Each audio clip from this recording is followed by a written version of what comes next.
cards on the GoPro aren't working, so we'll go over a quick layout of how I put the spoiler on.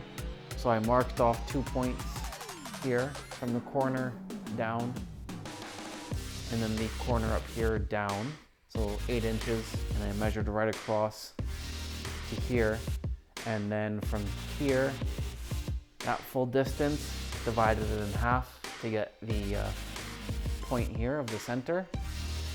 Line came down and then came with the distance between the 2 points here. Divide that in half to get that there. And then basically a lot of looking at it and seeing how you wanted to have it, which forward or back, basically. So there's a lot of just personal preference. So now I've came to my final conclusion of where I want to go.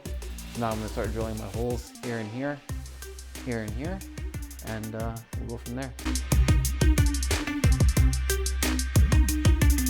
Alrighty, we finished mounting up the spoiler. I was expecting it to be pretty flimsy, but it turns out it's actually a pretty sturdy wing, given the fact that it was actually really cheap. Good thing is that it's really light and it's only a single element, and it's got adjusting down here to do that. So all in all, it's pretty decent.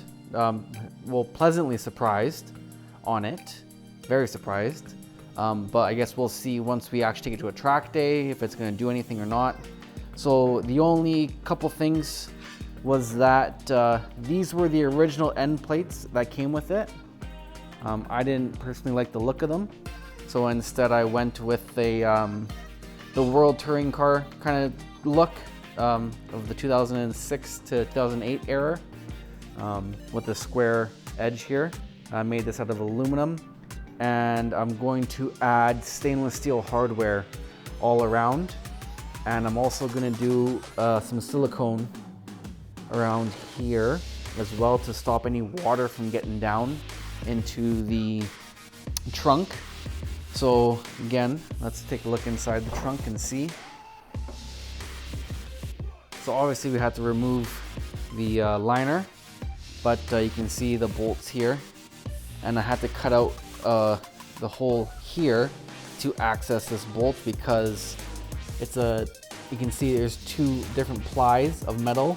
There's the actual sheet metal of the car and then the support metal, and this one I had to notch out so we can get access to that there, and same on this side.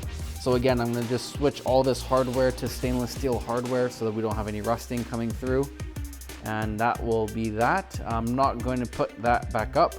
This is going to just stay like this, and yeah, so pleasantly surprised so far.